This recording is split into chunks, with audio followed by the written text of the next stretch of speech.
Namaste. Welcome back, beautiful souls.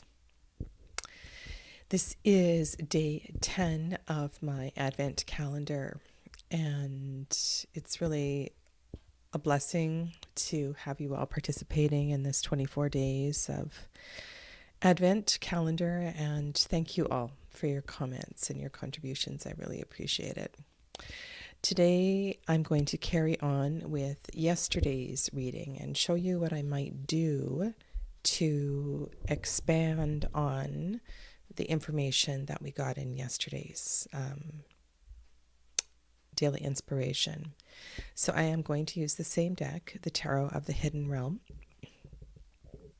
and then cut the cards, find the Ace of Wands, and then do a little bit of contemplating on what that fox is looking toward. What is the next step?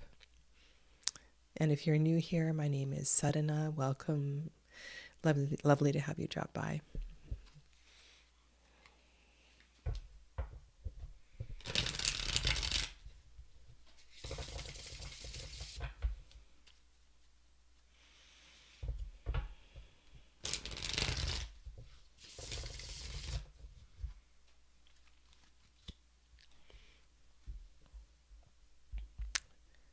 Okay.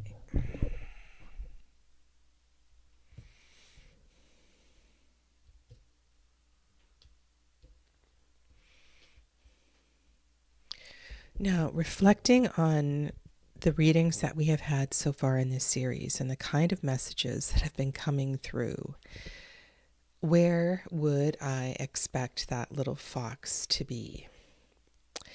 And I have a feeling it's going to be in this denser pile, the pile of slowing down, the pile of pentacles. And if it's not there, then I will go in the next dense and so on. Welcome, Arya. Namaste.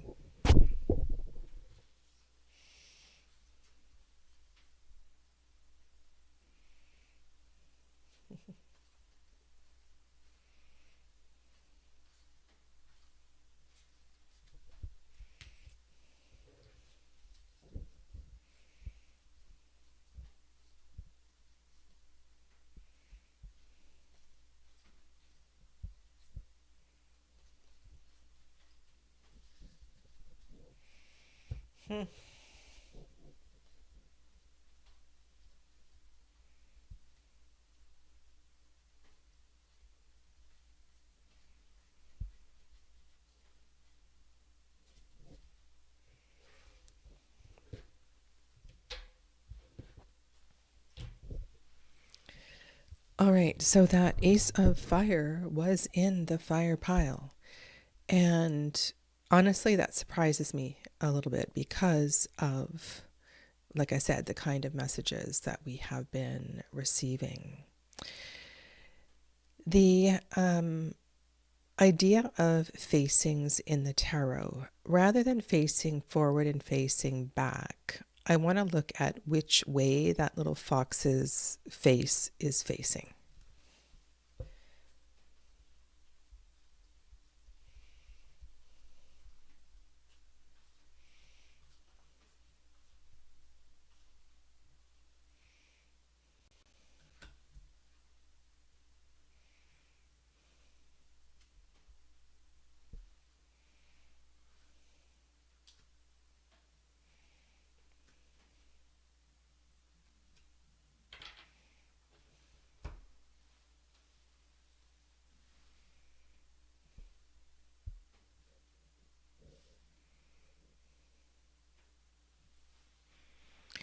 And I just need to, so the question yesterday, it was about strength and justice, and a final message for the year, sinking in with the number 8, aligning with the number 8, and it was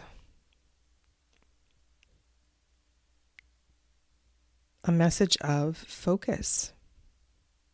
I'm going to have to go back and re-watch it. But the card that really drew my attention and was kind of a blessing with the waxing moon. And now we are just, I believe, a day past the half moon, the quarter moon. So this energy does begin to build, and maybe I put the cards like this because that's the way the fox is facing.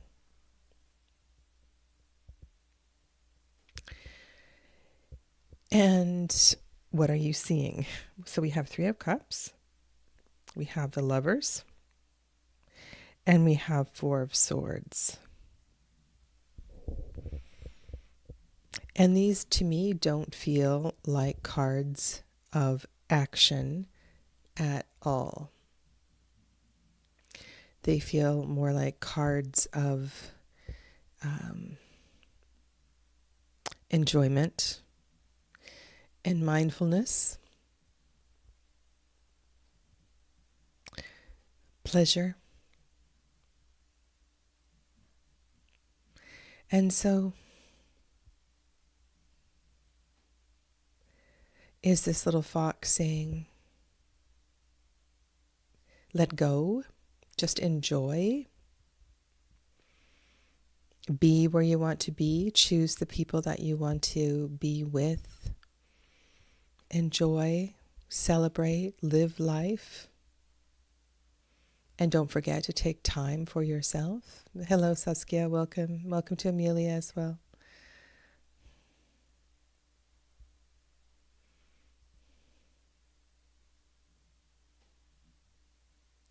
The next step, perhaps, is to not forget relationships and how important relationships are.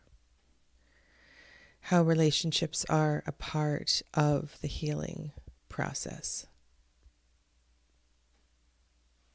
And yesterday we had the Strength cards surrounded by a 3 and a 6, and we have a 3 and a 6 again today. So there's this, when I see these cards, I'm thinking,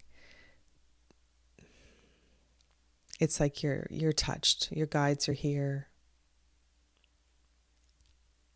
And what is behind the fox?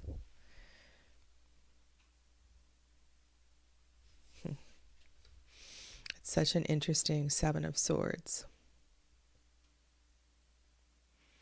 And this card is facing away from the fox, going in its own direction, following his star, following the message that he is receiving.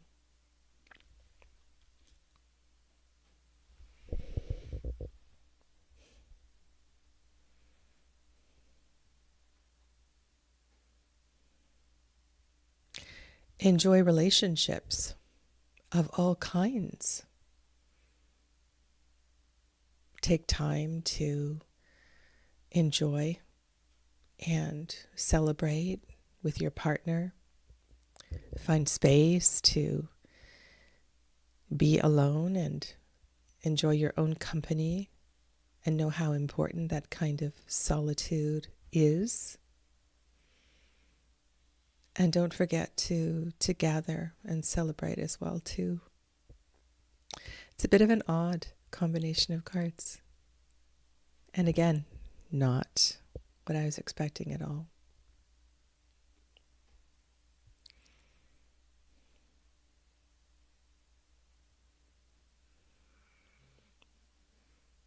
Okay.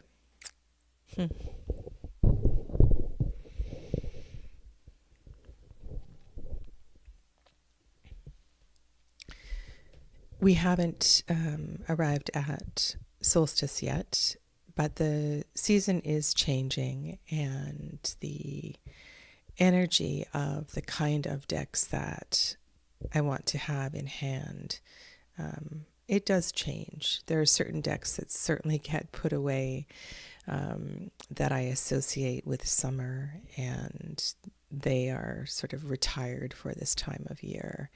And so I want to share with you some favorite winter decks today.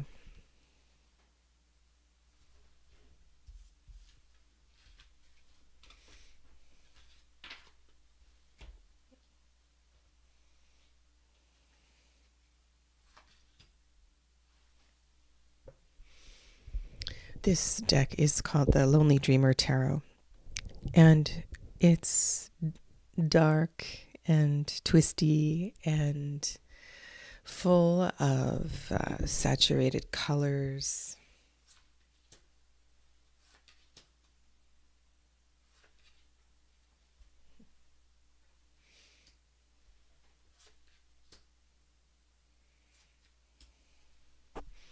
And if I'm sure you've all seen this deck before, this is the artwork of Odilon Redon, and it was assembled by Melissa Wotherspoon.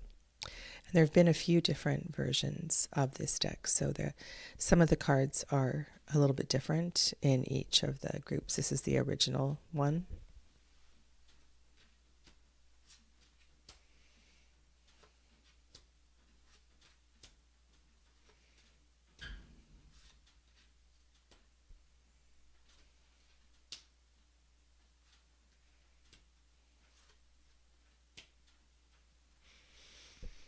And in general, you can see that the color, the mood of this deck is darker, more saturated colors. And it just has this feeling of almost like an ache in the heart. And I love the way it reads, and it's Waite Smith inspired and just really beautiful. That Aphrodite Empress card is stunning. I haven't had it out for a while, and I will be sure to leave it on the table and do some readings with it during the 24 days of Advent.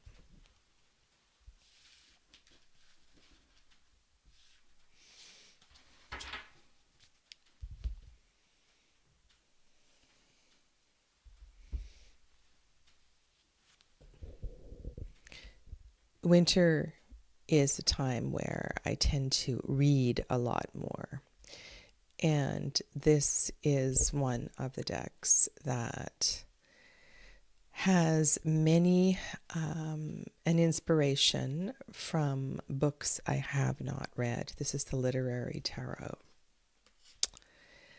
And I think this is a deck that I could, I do have the extra book, I'll show it to you in a moment. Ask the deck what piece of literature is ripe for the reading for me. The Lonely Dreamer Tarot. I like the versions of the cards in this edition better than the later ones. Okay. I haven't seen the other editions. And so I think this would be really fun to, and there was a project several years ago, Kelly Bear and another channel did this together, and there was a deck that was, I forget what it's called, Literary Witches Tarot maybe? And so the cards are inspired by the stories of various spiritual women, and the group read a story and then gathered, and it was a really intimate way to get to know the deck, and I think that would be really fun. And again, this deck, if you look at the color palette, it's very dark. It's very dark, and there are a few. Well, these are all the swords cards. Even the cards that are a little more cheerful, this is the Sun card, Black Beauty.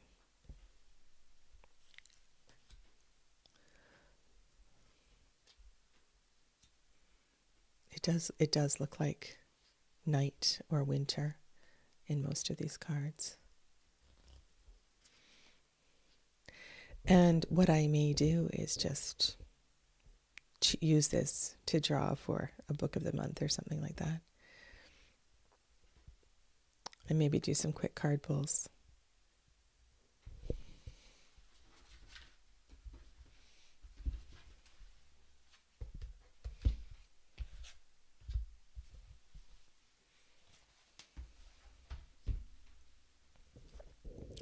When I purchased this on Kickstarter, I did not order the extra book and went back later and ordered it because I wanted more information about the background of each of the cards. And so for each of the cards in this larger book, you do get more information about the pairing, the person who paired the piece of literature with the card, and a little bit of background information. It's not deep, but it certainly does help the understanding of the pairing of the story with the particular card. And like all fairy tale tarots, you may have a different opinion, and this is also a time where I would pick out Tarot of the Divine or other literary based decks. It just feels like winter is a wonderful time for those kinds of decks. Cuddling up with a blanket, sitting by the fire and reading a book. And this is my all-time favorite winter deck. I just love using this deck when it's a little darker and cold, and it just feels very, very cozy to me. And this is a collage deck. It's a textured fabric collage deck. It's called the Enchanted Tarot. It's been around for a very long time, and I never get tired of looking at the cards. There are so many beautiful details in this artwork. And I remember one time doing some research about the original wall hangings that were created for this deck, and thinking, wouldn't it be amazing to go and see some of the work? And it is Waite-Smith inspired, and the guidebook is quite good. It does help to learn the story that is in the card.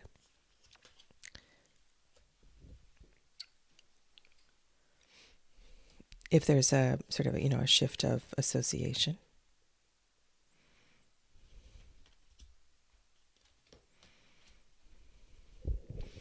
And this is a deck where I don't pull many cards. I would never pull more than 3, often only pull 1, just so I can luxuriate in the art and in the textures of the quilt. Yeah. Okay. This question came across my desk this morning.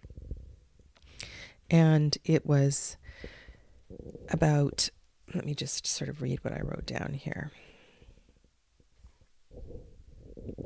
What do you do when nothing is coming through and the cards aren't speaking to you? You honestly draw a blank. And this might be from an unfamiliar deck. It could even be from a deck that you know fairly well. And you just don't know what the cards are saying. Does this mean it's time to put away the tarot? Give yourself a break for a while?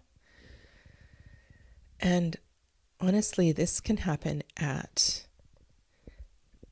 any time. And I don't think it means that it is time to put the cards away. But this is what I do suggest. So I'm going to shuffle this deck and ask a question about the opening draw and see if I can just riff on that.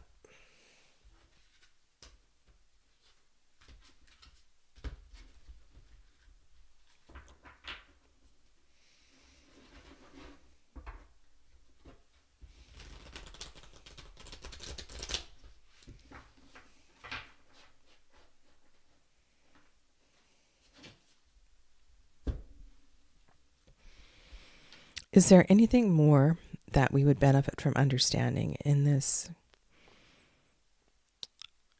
rather odd reading where the little fox is looking at a group of 3 and then a group of 2 and then a group of 1,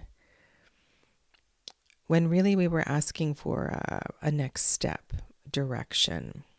It just felt like a response that was out of sync.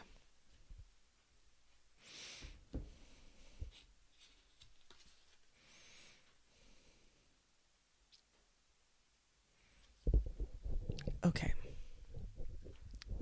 I'm going to zoom in so you can see the artwork.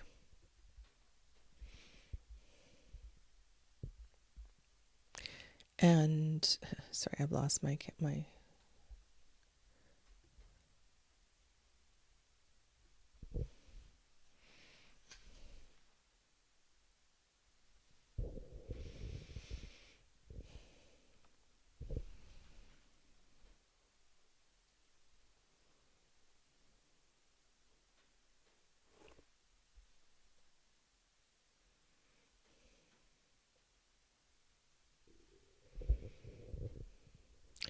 So what I suggest you do is have a really good look at the details of the card. There is a woman in the center of a heart near the top of the card who looks a little alarmed or perhaps sad. The body may be in a different direction than the face. And there is an enormous heart that is overtaking the woman. It's like this is not wearing your heart on your sleeve. It's like she is consumed by her heart. And within the heart, there is all manner of conditions of water. There is water that is flowing. There's water that is frozen. It appears there is snow.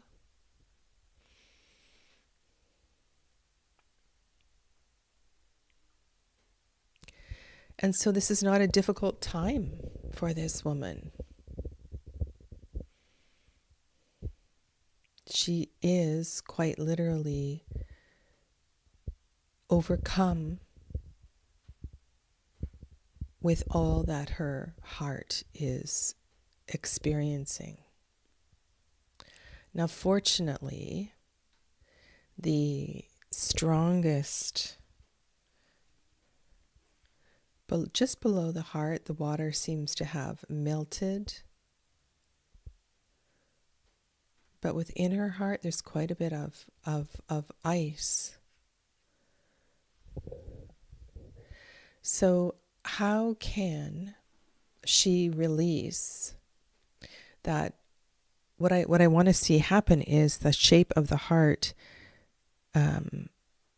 dissipate, release, dissolve, so that water can move freely and that the storm will pass.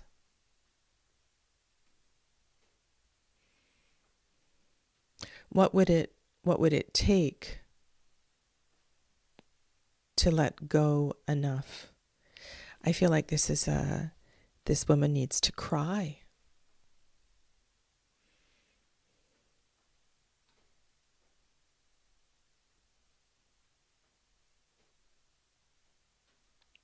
And when I go back and I think about the cards that we were looking at in the other deck, there may be a lot of emotion, overwhelming responsibility for the number of relationships that need caring for, that need tending. it's really interesting that the one that's furthest away is a 1, and then there's a 2, and then there's a 3.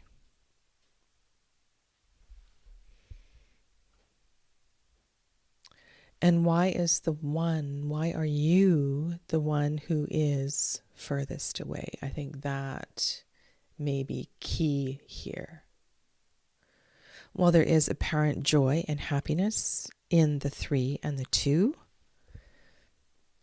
let's not forget that we as individuals also need time to heal and to rest and to process all that goes on in a day, let alone in an emotional season like we are moving into.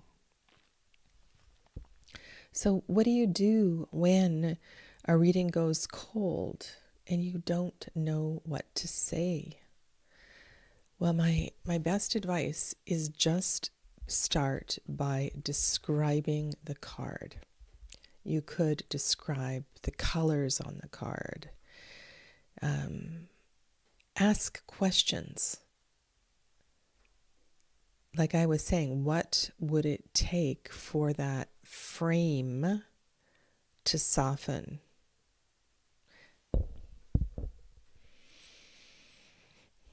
And these are questions I might ask myself, or if there's a querent present.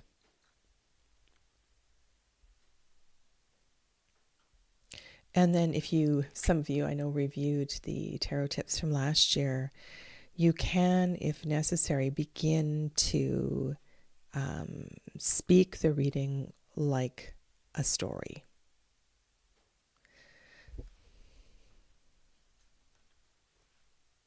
And read it in the third person rather than making it personal.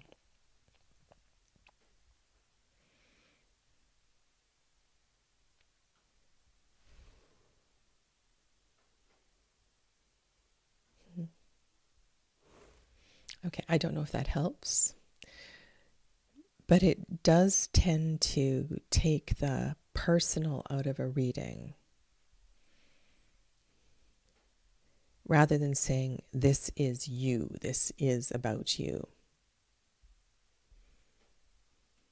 Okay.